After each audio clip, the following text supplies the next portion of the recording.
નમસ્કાર. ગુજરાતીનો અધ્યાપક સંઘના 65મા અધિવેશનમાં આપ સૌનું સ્વાગત છે.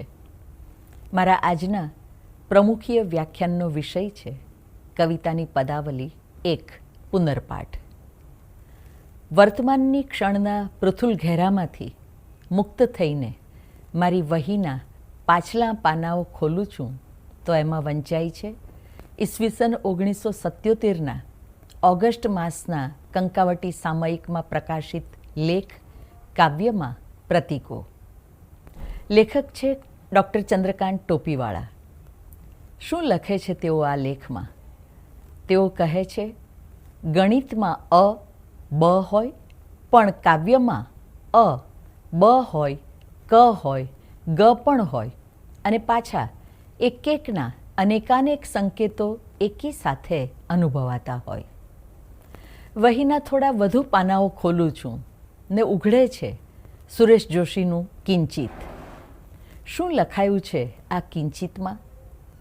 અથા તો બ્રહ્મ જિજ્ઞાસાથી જોઉં છું તો જડે છે કવિ કર્મની આ કુંજી. દ્રઢ બીબારૂપ શબ્દને કવિ જાણે સ્પ્રિંગ બોર્ડમાં ફેરવી નાખે છે. એની ઉપર સહેજ ઊભા ન ઊભા ત્યાં તરત એ ઉછાળીને આપણને અનુભૂતિના અપરિમેય વિસ્તારમાં વિહરવા મૂકી દે છે. કવિતાની ભાષાની આ વિસ્મયકારક સંકુલતા અને ધુમ્મસની જેમ વિખેરાતી બંધાતી એની અર્થછાયાઓની ગૂઢ રમણીયતાએ હંમેશા મારી ભાવક ચેતનાને પડકારી છે અને એટલે જ 1979માં પીએચડી પદવી માટેનો વિષય પસંદ કરતી વખતે એ સમયે જેને વિશે ફક્ત 4-5 લેખો તથા હદપારના હંસ અને આલ્બેસ્ટ્રોસ જેવા એકાદ પુસ્તકને બાદ કરતાં ગુજરાતીમાં કોઈ સંદર્ભ સામગ્રી ઉપલબ્ધ નહોતી એવો સંશોધન વિષય પસંદ કર્યો: સ્વાતંત્ર્યોત્તર ગુજરાતી કવિતામાં પ્રતિકાયોજન. એ પછી આજે 36 વર્ષ પછી ગુજરાતીનો અધ્યાપક સંઘના પ્રમુખ તરીકે અધ્યક્ષીય વ્યાખ્યાન માટે જ્યારે વિષય પસંદ કરવાનું આવ્યું ત્યારે પણ નારી ચેતના, નારીવાદ વગેરે વિવિધ વિકલ્પો વિચાર્યા પછી છેવટે મારા વક્તવ્યને કાવ્ય ભાષા ઉપર જ કેન્દ્રિત કરવાનું ગમ્યું છે. આટલી ભૂમિકારૂપ વાત પછી હવે કવિતાની ભાષા વિશેની સૈદ્ધાંતિક વિચારણાના ક્ષેત્રમાં આપણે પ્રવેશીએ. મારા પુસ્તક સર્જન પ્રક્રિયા અને નારી ચેતના કેફિયતની પ્રસ્તાવનામાં સર્જન પ્રક્રિયા અને સર્જક ચેતના સંદર્ભે કરેલી કેટલીક વિચારણા કવિના સર્જન વ્યાપારને સમજવા માટે હું અહીં ખપમાં લઉં છું. કલા સર્જન એ વિશિષ્ટ પ્રકારનું આત્મ આવિષ્કરણ છે. જાગૃત અજાગૃત માનસની લીલાભૂમિમાંથી પ્રગટતી કલાકૃતિ કલાકારના સમગ્ર સંવિત્તનું પ્રતીક છે. એના હકારાત્મક કે નકારાત્મક અભિગમો, એના આનંદ કે અવસાદ, એના ચિંતન, મનન કે દર્શન એ સૌની સૂચક અભિવ્યક્તિ એના સર્જનમાં થાય છે. કલા નિર્મિતિની આ પ્રક્રિયા અત્યંત સંકુલ અને સૂક્ષ્મ છે. અખો, જેને 52 બાહેરો કહે છે, તેના પ્રચલિત અર્થ સંકેતને અતિક્રમીને કવિતાની ભાષા વિચલન અને વિનિર્મિતિ વડે નૂતન પરિમાણો રચીને જે રમણીયતા સાધે છે તે કાવ્યરસિકોને માટે વિસ્મય, આસ્વાદ, અધ્યયન અને પુનઃ અધ્યયનની એક બળવાન ભોંય રચે છે. ભાષાવિદ લેવિન વિચલનને કવિતાના સ્વરૂપના એક વિશેષ ધર્મ તરીકે સ્વીકારે છે. દેરીદાએ સંકેતના સ્વરૂપની વિચારણા કરતાં સંકેત અને સંકેતિત વચ્ચેના દ્વંદ્વનો નહીં પણ સંકેતની સંકેતિત તરફની વ્યતિરેકી ગતિનો નિર્દેશ કર્યો છે. સંકેતમાં જે નથી તેની શોધ માટે ભાવક ચિત્ત સક્રિય બને છે. જે છે તેને તે અતિક્રમે છે અને જે નથી તેની દિશામાં તે ગતિ કરે છે. આ વિચલન અને વિનિર્મિતિને કારણે જ વ્યવહાર ભાષા કરતાં કવિની ભાષા જુદી પડે છે. કવિતાની ભાષા વ્યવહાર ભાષાની સ્વીકૃત વ્યવસ્થા સામેનો વિદ્રોહ છે. વ્યાકરણના સ્થાપિત સીમાડાને તે તોડે છે. ભાષા વડે કવિતા એક તરફ વિશિષ્ટ આકૃતિ રચતી સુનિશ્ચિત વ્યવસ્થાની નિર્મિતિ સિદ્ધ કરે છે, તો બીજી તરફ ભાષાની પૂર્વ સ્થાપિત જડ અને બંધિયાર વ્યવસ્થા સામે વિદ્રોહ કરીને વિચલન અને અર્થ વિલંબન વડે સંકેતોની વિચ્છિત્તિથી એક નૂતન વિશ્વની રચના કરે છે. પૂર્વે શ્રુતિગમ્ય અને હવે ચક્ષુગમ્ય પણ બનેલી કવિતાનું માધ્યમ ભાષા જ છે. આ ભાષાને સોસ્યુરે એક સ્વાયત્ત એવી અર્થ ઉત્પાદક વ્યવસ્થા તરીકે સ્વીકારી છે. ભાષાનો બાહ્ય વાસ્તવ સાથેનો સંબંધ યાદૃચ્છિક છે અને તેથી જ કોઈ એક વસ્તુ અલગ અલગ ભાષામાં ઉચ્ચાર ભેદે પણ એક જ અર્થ આપે છે. આ સિસ્ટમ ઓફ ડિફરન્સીસ સોસ્યુરના ભાષા વિચારમાં કેન્દ્ર સ્થાને છે. ડૉક્ટર ચંદ્રકાંત ટોપીવાળા, જેને વ્યતિરેકી વ્યવસ્થા તરીકે ઓળખાવે છે, અને સિતાંશુ યશશ્ચંદ્ર, જેને પ્રભેદોની વ્યવસ્થા તરીકે ઓળખાવે છે, તેવી ભાષાના વિનિયોગથી કવિ વ્યવસ્થાની વિઘટન અને સંગઠનની એક આગવી સંકુલ સૃષ્ટિ રચે છે. કાવ્યની આવી સંકુલ, સ્વાયત્ત અને અદ્વિતીય નિર્મિતિને આપણે ઇન્દ્રિયગ્રાહ્ય કે મનોગ્રાહ્ય વાસ્તવ સંદર્ભે તેમજ ભાષા સંદર્ભે પામીએ છીએ. મારા આ વ્યાખ્યાનમાં ઉપર નિર્દેશી છે તેવી કવિતાની ભાષા અને તેના વિશિષ્ટ વિનિયોગે રચાતી કાવ્ય પદાવલીની વિચારણા કેન્દ્ર સ્થાને છે. પદાવલી માટે અંગ્રેજી શબ્દ છે ડિક્શન. એનો કોષગત અર્થ છે વાણી અને લેખનમાં શબ્દોની વિશિષ્ટ વરણી અને ગોઠવણી. ગુજરાતી કવિએ એમની કવિતામાં શબ્દોની વિશિષ્ટ વરણી અને ગોઠવણીથી જે નવનિર્મિતિ સાધી છે તે કેટલાક દ્રષ્ટાંતોથી આ વ્યાખ્યાનના ઉત્તરાર્ધમાં આપણે જોઈશું. વ્યવહાર ભાષાની જેમ જ ગદ્યની ભાષા કરતાં પણ કવિતાની ભાષાનું રૂપ અને કાર્ય ઘણું ભિન્ન હોય છે. કથ્ય વિષયને પ્રધાન પદે સ્થાપતા ગદ્યની તુલનાએ કવિતાની ભાષા ઘણી ભિન્ન છે.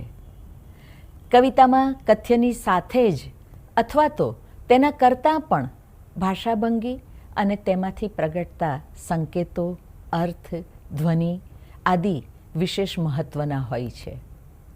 કવિતાની ભાષા ભાવક સમક્ષ કથ્ય વિષયને પ્રસ્તુત કરીને પૂર્ણપણે વિલીન થઈ જતી નથી. શ્રવણ કે કથનાંતે પ્રાપ્ત થતા અર્થબોધ પછી પણ કાવ્ય ભાષા વિરમતી નથી. ભાવકની ચેતનામાં તે નવજન્મ પામે છે અને તેથી જ કવિતામાં ભાષા કર્મનો વિશેષ મહિમા રહ્યો છે. સર્જનાત્મક કૃતિની ભાષા અને કવિના ભાષા કર્મના આ મહિમાને નિર્દેશતા સુરેશ જોશીએ કિંચિતમાં નોંધ્યું છે કે કવિ કશું કહેવા માગતો નથી, એ કશું કરવા માગે છે ને એનું એ કાર્ય તે ભાષાનું પુનર્વિધાન, ભાષાનો અપૂર્વ વિનિયોગ. ભાષા પ્રત્યાયનનું સબળ માધ્યમ છે અને તે એક વિશિષ્ટ મનોસામાજિક ઘટના છે. તે એક છેડે મનોસંવેદનો સાથે તો બીજે છેડે સમાજગત, બાહ્ય જગતગત વાસ્તવ સાથે જોડાયેલી છે. વ્યાકરણની ચુસ્ત રચના અને વ્યવહાર જગતની સ્થૂલ પ્રકૃતિ વ્યવહાર ભાષાને જડ અને બંધિયાર બનાવે છે. આ ભાષાને કાવ્યની સૌંદર્ય નિર્મિતિ માટે જેમ ને તેમ ખપમાં લઈ શકાય નહીં. જેને કવિ કર્મ કહેવામાં આવે છે તેનો આરંભ આ જ બિંદુએથી થાય છે. અર્થની ત્વરિત સંક્રાંતિ કરીને વિરમી જતી તથા અર્થના નિયત ચોસલાઓ ધરી દેતી જડ ભાષાને કાવ્યની અપૂર નિર્મિતિ માટે ખપમાં લેતા પૂર્વે કવિ એના સ્થાપિત સ્વીકૃત રૂપને તોડે છે અને તેને વળગેલા સ્વીકૃત સંદર્ભોથી તેને મુક્ત કરે છે. અર્થ વિલંબન વડે તે ભાવક ચેતનાને અર્થ સંસિદ્ધિ માટે પ્રત્યગ્ર બનાવે છે. સંકેતોમાં જે પ્રગટપણે પ્રાપ્ય નથી તેને પામવા ભાવક ચિત્તને તે ગતિ આપે છે. અનેકવિધ ધ્વનિરૂપો, ધ્વનિ સાહચર્યો અને ધ્વનિ સંયોજનો વડે કવિ ભાષાની ત્વરિત અર્થ સંક્રાંતિને અવરોધે છે. કવિ છંદ, લય, અલંકાર, પ્રતીક, કલ્પન આદિ કાવ્ય પ્રયુક્તિઓ વડે અર્થ વિલંબન સાધી કવિતાના શબ્દને જડ અને રૂઢ અર્થસીમાથી મુક્ત કરે છે. લુડવિગ વિટગેનસ્ટાઈન કહે છે તેમ કવિ વ્યવહાર ભાષાને તોડે છે. અર્થ વિલંબનથી તે ભાવકને સંકેતિતની ખોજ માટેની દિશામાં ગતિ આપે છે અને નાદ, ધ્વનિ, લય, અલંકાર, પ્રતીક આદિ અનેક વિવર્તો વડે ભાવક ચેતનાને રમણીયાર્થ પ્રતિપાદક શબ્દ સુધી પહોંચાડે છે. વાલેરી આ વાતને ફોર્મ અને કન્ટેન્ટ વચ્ચેની દોલાયમાન સ્થિતિ રૂપે જુએ છે. કેટલી મજાની વાત છે કે ફોર્મ અને કન્ટેન્ટ વચ્ચેની દોલાયમાન સ્થિતિ રૂપે જુએ છે. વાલેરીના મતે ભાવકનું ચિત્ત એકવાર ફોર્મ તરફથી કન્ટેન્ટ તરફ જાય છે અને ફરી પાછું ફોર્મ તરફ પાછું આવે છે. કાવ્ય રચનાનો રસાનુભવ જ્યાં સુધી સ્થાયી હોય છે ત્યાં સુધી આ ઝોલો અટકતો નથી. વાલેરીની જેમ જ સંસ્કૃત અલંકારિક કુંતકે પણ કાવ્યમાં આવી લોલક જેવી દોલાયમાન સ્થિતિને જોઈ હતી. કુંતકના મતે કવિતા એ એવી કલાકૃતિ છે જેમાં શબ્દ અને અર્થ પ્રતિસ્પર્ધી હોય છે. તેઓ પરસ્પરને પડકારે છે, પરંતુ કોઈને હરાવી શકતું નથી. ભારતીય કાવ્યશાસ્ત્રમાં વ્યવહાર ભાષાથી વ્યાવર્તન સાધતી કાવ્ય ભાષાના વિશેષોને શબ્દ અને અર્થના સહિતત્વ, રમણીયાર્થ પ્રતિપાદકતા, વક્રતા, ઔચિત્ય, ધ્વનિ અને રસાત્મકતાથી અભિચિહ્નિત કરાયા છે. કાવ્ય ભાષાનો મહિમા કરતાં માલાર્મે પણ કહ્યું હતું કે કવિતા શબ્દ વડે રચાય છે, ભાવ વડે નહીં. અલબત્ત આ બાબતે વિવાદ રહેવાનો, પણ માલાર્મેનો મત આ છે, કવિતા શબ્દ વડે રચાય છે, ભાવ વડે નહીં. ફ્રેન્ચ કવિ વાલેરી અને ચિંતક જ્યાં પોલ સાર્ત્રએ કાવ્ય ભાષા વિશે ઉફરા ચાલીને વિચારણા કરી છે. જ્યાં પોલ સાર્ત્રે કાવ્યની ભાષા સંદર્ભે ચર્ચા કરતાં ગદ્ય ભાષાને કાચ જેવી પારદર્શક કહી છે અને કાવ્ય ભાષાને સ્વકેન્દ્રી, દ્રષ્ટિને કાચમાં જ રોકી રાખનારી, કાવ્ય સિવાય બીજું કશું જ ન જોવા દે તેવી કહી છે. સાર્ત્રે નિર્દેશી છે તેવી કાવ્ય ભાષાની અપારદર્શકતા જ ભાવક ચિત્તને અગાઉ આપણે જોયું છે તેમ ગતિ આપે છે. સંગીત પ્રેમી કવિ વાલેરીની જીકર કવિતાને સંગીતની પેઠે નિર્મળ બનાવવાની રહી છે. તેઓ કહે છે કે જે કંઈ કવિતા નથી છતાં કવિતામાં ચારે પાસથી ઘૂસી જઈને વિશુદ્ધ રસસર્જન અને રસાસ્વાદનમાં વિઘ્ન પેદા કરે છે, તેના કલુષિત સ્પર્શમાંથી કવિતાને મુક્ત કરવી જોઈએ. એટલે કાંકરા વીણી કાઢતા હોય તેમ કવિતાની થાળીમાંથી વીણીને તત્વજ્ઞાન, ધર્મ, નીતિ, સમાજ ચેતના, વાસ્તવ ઘટના અને દ્રશ્યોના વર્ણનો આ બધું જ ફગાવી દેવામાં આવ્યું. વાલેરીનો આ મત કાવ્ય સિદ્ધિનો સંપૂર્ણ આધાર કાવ્ય ભાષાના કવિ દ્વારા થતા વિનિયોગ ઉપર જ આધારિત છે એવું નિર્દેશે છે. આ સંદર્ભે ફરી તેઓ કહે છે, કવિતાની સાર્થકતાનો આધાર ભાષા વાપરવાની રીતિ, નીતિ અને ઉદ્દેશમાં એક મૂલગત પરિવર્તન લાવવા ઉપર રહેશે. કોઈ પણ ભાષાના સફળ કવિની કવિતાને તપાસતા જણાશે કે એણે વ્યવહાર ભાષાના ઉદ્દેશોને અને રચનાને અતિક્રમી જઈને ભાષાનું એક નિજી મુદ્રા ધરાવતું, પરંપરા સાથે નાભી નાળે જોડાયેલું અને છતાં પરંપરાગ્રસ્ત નહીં એવું એક નૂતન રૂપ સિદ્ધ કર્યું હોય છે. તે નવા સંદર્ભો અને અર્થો નિપજાવે છે અને ભાષિક સંદર્ભે પરંપરામાંથી જે કંઈ લે છે તેનું પુનર્વિધાન કરે છે. એ વિવિધ ભાષિક પ્રયુક્તિઓનો વિનિયોગ કરીને કાવ્યની ઇબારત રચે છે. કવિ ચંદ્રકાંત શેઠ કવિની વાણી વિશે વિચારણા કરતાં કહે છે, કવિની વાણી કાવ્યની ભૂમિકાને કારણે સાધ્ય રૂપે અને વાણી વ્યવહારની ભૂમિકાને કારણે સાધન રૂપે પ્રતીત થાય છે. કાવ્યમાં વાણી સાધ્ય રૂપે પ્રતીત થતી હોવાથી સાધન રૂપે મટી જતી નથી. કવિ વાણીના સ્વભાવને, સ્વધર્મને બદલી શકતો નથી. અલબત્ત તે વાણીને એવી રીતે પ્રયોજી શકે છે કે જેથી એ સાધન છતાં ઉપર કહ્યું છે તેમ સાધ્ય રૂપે પ્રતીત થાય છે. જે મિડલ્ટન મરી આ બાબતે કહે છે, ઉત્તમ કાવ્યમાં વાણીનો પ્રતીત થાય છે એના કરતાં કવિનો વાણી ઉપરનો વિજય વિશેષ પ્રતીત થાય છે. ભાષા અગાઉ નિર્દેશ્યું છે તેમ એક મનોસામાજિક ઘટના છે. તેથી બદલાતા સંદર્ભો, સંવેદનની તીવ્રતા અને કૃતિની આંતરિક જરૂરિયાત કવિની ભાષાના કલેવરને બદલે છે.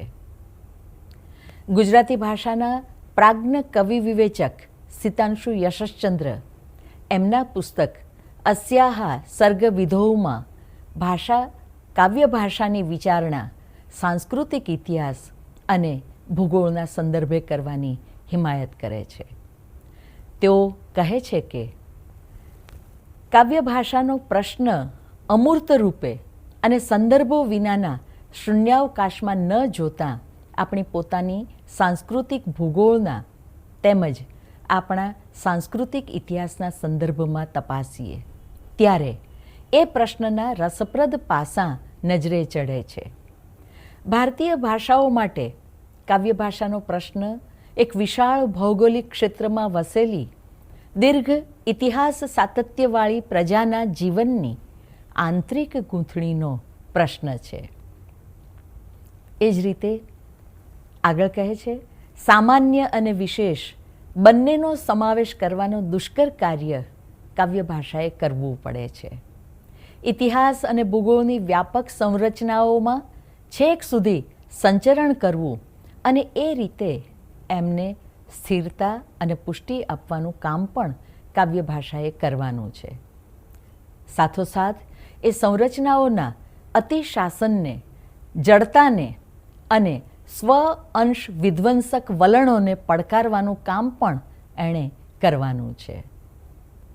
ગુજરાતી કવિતાની ભાષા સિતાંશુ યશશ્ચંદ્ર કહે છે તેમ વ્યવસ્થા, વિદ્રોહ, વિવર્ત અને વૈકલ્પિક વૈશ્વિકતાની રચનાની ક્ષમતા ધરાવતી ભાષા છે.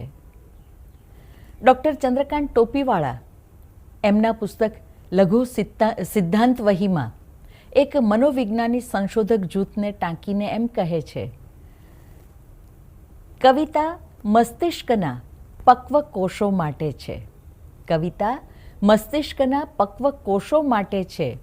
કવિતા ધીમેથી, નજીકથી અને સઘન રીતે પુનઃ વાંચવાની વશ છે. કવિ ઉમાશંકર જોશીએ કવિતાને આત્માની માતૃભાષા કહી છે. આ સંદર્ભે તેઓએ કહ્યું છે કે કવિતા આત્માની માતૃભાષા છે, કલાનું સર્વોચ્ચ શિખર છે, માનવ સંસ્કૃતિના સત્ય અને સૌંદર્યનો એમાં ચરમ આવિષ્કાર છે. આપણે જાણીએ છીએ તેમ શબ્દ અને અર્થનું સહિતત્વ એટલે કવિતા. શબ્દાર્થો સહિતૌ કાવ્યમ, પરંતુ કવિતાના યાદૃચ્છિક સહિતત્વથી કવિતાનું નિર્માણ થતું નથી. શબ્દ અને અર્થની એ સહોપસ્થિતિ રસમય હોવી જોઈએ. રસાનુભૂતિ કરાવવાના તેના સામર્થ્યથી ચેતો વિસ્તારનો અનુભવ કરાવતી કવિતાને માટે જ આપણા કાવ્યાચાર્યોએ સદ્યઃ પરનિવૃત્તયે એવી સંજ્ઞા યોજી છે. આ સદ્યઃ પરનિવૃત્તયે અર્થાત લૌકિક સુખ દુઃખાદી સંવેદનોમાંથી ભાવકને તત્કાળ મુક્ત કરીને બ્રહ્માનંદ સહોદર આનંદનો અનુભવ કરાવનાર સર્વ કળાઓમાં સર્વોપરી ગણાયેલી આ કવિતા કળાના વિવિધ સંઘટક તત્વો છે. કવિતાનું પ્રાણ તત્વ છે લય, અને છંદ દ્વારા આ લય સધાઈ છે એ સર્વવિદિત છે. અને તેથી જ કવિતામાં છંદનો મહિમા થયો છે. પરંતુ અહીં એક સ્પષ્ટતા જરૂરી બને છે કે છંદ કાવ્યોપકારક લય સિદ્ધ કરી આપતું એક ઉપકરણ માત્ર છે. એ સ્વયં કાવ્ય નથી. સર્જકે સિદ્ધ તો કરવાનું છે કાવ્ય, અને તેથી છંદોબદ્ધ કવિતા જ ઉત્તમ કવિતા છે અને છંદવિહીન કવિતા ઉતરતી કોટીની છે એવું સમીકરણ ભૂલ ભરેલું છે. કવિતાની રૂપ નિર્મિતિમાં આમ અનેક ઘટકો, ઉપકરણો મહત્વનો ભાગ ભજવે છે. સંવેદન બદલાતા અભિવ્યક્તિ બદલાય, અને તેથી ઉપકરણો પણ બદલાયા. પ્રતીક, કલ્પન, પુરાકલ્પન, મધ્યકાલીન કવિતાનો લય અને પૂર્વ સૂરીઓની પંક્તિઓ, વિશ્વ સાથેનું અનુસંધાન, ઉદ્બોધનાત્મક રીતિ, પ્રશ્નાર્થો અને ક્રિયાપદોથી ખચિત રીતિ, વિડંબના, અનર્થકતા અને પ્રલાપ, બાળકથા, મદારીનો ખેલ, મરશિયા, વ્રતકથાનો લય, લોકબોલી અને લોકગીતોનો લય વગેરે અનેકના વિનિયોગથી આધુનિક કવિએ કવિતાની પરંપરા પ્રાપ્ત પદાવલીને નવેસરથી સર્જવાનું સાહસ કર્યું છે. કવિ સિતાંશુ યશશ્ચંદ્રની કવિતામાં દંતકથા, લોકકથા અને બાળકાવ્યોના વિવિધ લય સંદર્ભો, સંકેતો અને લઢણોના વિનિયોગ દ્વારા ભાષાની પૂર્વ પરિચિતતા અને અપરિચિતતા વચ્ચેની યાદૃચ્છિક રમણાથી ભાવક ચેતનાને પડકારાઈ છે, અને એ રીતે તેના ચિત્તને ભાષાની નવનિર્મિતિને પામવા ગતિ અપાઈ છે. બાળગીતના પ્રાસાનુપ્રાસ અને લય વડે તેનો પ્રસ્તુત કરતા સામાન્યતઃ બાળમાનસને વિસ્મયભરી કલ્પના સૃષ્ટિમાં લઈ જાય છે. આ પરંપરા પ્રાપ્ત સંદર્ભને તોડીને તેને અતિક્રમી જઈને કવિ સિતાંશુ યશશ્ચંદ્ર નગરજીવન નિષ્પ્રાણતાને પ્રત્યક્ષ કરાવવામાં બાળગીતનો લય યોજે છે. એક ઉદાહરણથી આ વાત સમજીએ. એમની કવિતા દાખલા તરીકે મુંબઈ હયાતીની તપાસનો એક સરરિયલ અહેવાલ, એની કેટલીક પંક્તિઓ જુઓ. એને જાણે કે ખાસ લીલું ભાવે છે ઘાસ, ઘાસ તો મળે ક્યાંથી, તેથી આ શહેર પવનોની પાળે, આ શહેર મરણોની ડાળે, મરી ગયેલા સસલાવાળો ચાંદો ઉગ્યો છે એના ચોકમાં જી, તેથી ગંધ તો મારે જ મારા ભાઈઓ. કવિએ અહીં ભાવકની ચેતનામાં રહેલા પૂર્વસ્થિત ભાષારૂપને ખપમાં લીધું છે. કવિને અભિપ્રેત તો છે નગર જીવનની ચેતનહીનતા, નિષ્પ્રાણતા, પરંતુ તેના સમરેખ કથનને બદલે કવિ ભાવક ચેતનામાં રહેલા પૂર્વસ્થિત બાળગીતના લયને યોજીને તેને પોતાની કવિતા સાથે જોડે છે. એ છેતરામણી પરિચિતતાથી કાવ્યમાં પ્રવેશેલા ભાવકને તરત જ કવિ પરિચિત અર્થ સંદર્ભોની બંધ ગલી, ડેડ એન્ડ પાસે લાવીને છોડી દે છે, અને ભાવક ચેતનાને કવિ અભિપ્રેત અર્થ સંદર્ભની દિશામાં ગતિ આપે છે. કાવ્યમાં ચંદ્ર સાથે સંકળાયેલા રમણીયતા, શીતળતા અને પ્રસન્નકર્તાના અધ્યાસો વડે કવિને અભિષ્ટ એવી નગર જીવનની નિષ્પ્રાણતા સવિશેષ વેધકતાથી પ્રગટી આવે છે. આધુનિક કવિની આ પ્રકારની ભાષા ઇબારતના એકાધિક દ્રષ્ટાંતો કવિ લાભશંકર ઠાકર અને સિતાંશુ યશશ્ચંદ્રની કવિતામાં જોવા મળે છે. કેટલાક વધુ દ્રષ્ટાંતો જોઈએ. ગાજર તો ભાઈ ખવાય, ગાજર તો ભાઈ ખવાય, રાતા માતા થવાય, ઘડો પાણી પીવાય, વાઘ થકી ના બીવાય. આ પંક્તિઓ છે કવિ લાભશંકર ઠાકરની. અને હજુ આગળ જુઓ, બીજી એક કવિતામાં કવિ કહે છે, તડકો દોડે છે, તડકો ઊંઘે છે, તડકો બોલે છે, તડકો નાચે છે. અને કવિ સિતાંશુ યશશ્ચંદ્ર એમની આ પંક્તિઓ જુઓ. ભાલુ ભાલુ રીંછાજી, ક્યાં છે તમારા પીંછાજી, પોમ્પાઈ અર્થાત બોમ્બાઈ નગરમાં એક ખેલ યાને વહાણ નામે ભૂલ. બીજી એક કવિતામાં તેઓ કહે છે, મહેરબાન સાબલોક તાલિયાં બજાવ, ये લોખંડની મોટી સાંકલ છે, સાંકલમાં 799 કડી છે, આપકા હાથ લગાવ, અરે ડરના મત, કંઈ હર્જ છે નથી, આપકા હાથ લગાવ, તૂટે છે ના, અચ્છા, મહેરબાન સાબલોક તાલિયાં બજાવ, અમે ફક્ત છાતી ફૂલાવીને આ લોખંડની સાંકલ તોડી નાખીશું, બીજા કોઈ સાધન બગેર, મહેરબાન સાબલોક તાલિયાં બજાવ. અહીંયા જોઈ શકાય છે કે કવિએ જે પરિચિત ભાષા સંદર્ભો છે એને લઈને એક વિશિષ્ટ એવી અભિવ્યક્તિ સિદ્ધ કરી છે. રાવજી પટેલે એમના સ્વર્ગસ્થ હુંશીલાલની યાદમાં કાવ્યમાં વિડંબના માટે આ ઉદ્બોધનાત્મક રીતિનો અને મરશિયાના લયનો વિનિયોગ કર્યો છે. શ્રી વિલય તમારો માન્યામાં ના આવે સચરાચર હે, હજી તમારા થૂંક તણી ભીનાશ હવામાં, તમારા થૂંકની ગંગા વહે છે કાનમાં બાપા, તમારા થૂંકની જે જે થતી હતી ગામમાં બાપા, તમારા થૂંકથી લાખો કરોડો રૂપિયા ભેગા થતા હતા, તમારા થૂંકથી બંગલા બેઠા થતા હતા. આ ઉપરાંત આધુનિક કવિએ કાવ્ય પંક્તિમાં આવતા એકાદ ક્રિયાપદને સ્થાને ક્રિયાપદોની બહુલતાથી ખચિત પદાવલી યોજી છે. એક ઉદાહરણ જોઈએ. એટલે જ તો હાથમાં આવ્યું તેને, વીખ્યું પીખ્યું ચાટ્યું પલાળ્યું ફાડ્યું ફોડ્યું ઢોળ્યું ધરબ્યું માટીમાં. આ પંક્તિઓ હતી કવિ ગુલામ મોહમ્મદ શેખની.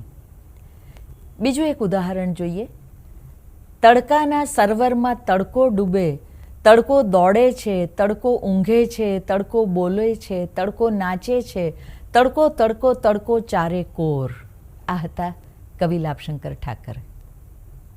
આવી વિસંગતતા ભરી, અત્યંત સંદિગ્ધ અને ક્વચિત અર્થહીન ભાસતી ભાષિક સંરચના 8મા દાયકાની કવિતામાં વ્યાપકપણે સ્વીકારાઈ હતી. કવિ ગુલામ મોહમ્મદ શેખ, સિતાંશુ યશશ્ચંદ્ર, લાભશંકર ઠાકર અને ચંદ્રકાંત શેઠની 8મા દાયકાની કવિતામાં વ્યવહાર ભાષાને તોડીને વિચલન સાધતી આવી કાવ્ય ભાષા પ્રયોજાયેલી જોઈ શકાય છે. પૂર્વરચિત સંદર્ભથી ભાવક ચેતનાને આકર્ષીને પરિચિત અર્થ સમીકરણની તેની ધારણાને તોડીને અર્થની નવનિર્મિતિ તરફ ગતિ આપતી કાવ્ય ભાષા સંદર્ભે લાભશંકર ઠાકરની મારે નામને દરવાજે કાવ્ય સંગ્રહની એક કવિતા જોઈએ. હું હવે પાંખો વગરનો બંગલો જૂનો જીરણ, બારીઓ ખખડે ખરે રેતી અને હું ઉડવા મથતો, હવે રણ રેતમાંથી ઉડવા મથતો.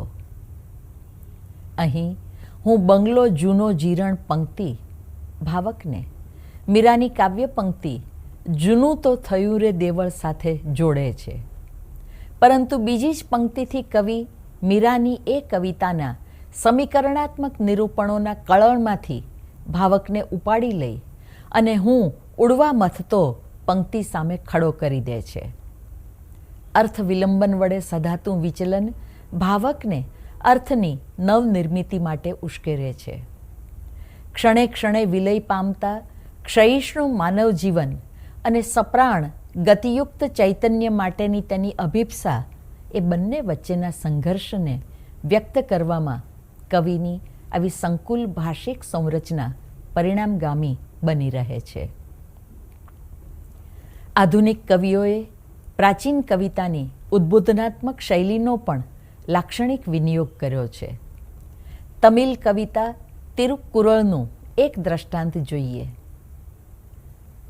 હે ચંદ્ર, તારું કલ્યાણ થાવ, આ સુંદરીની જેમ તારો ચહેરો ચમકે તો હું તને પણ ચાહીશ.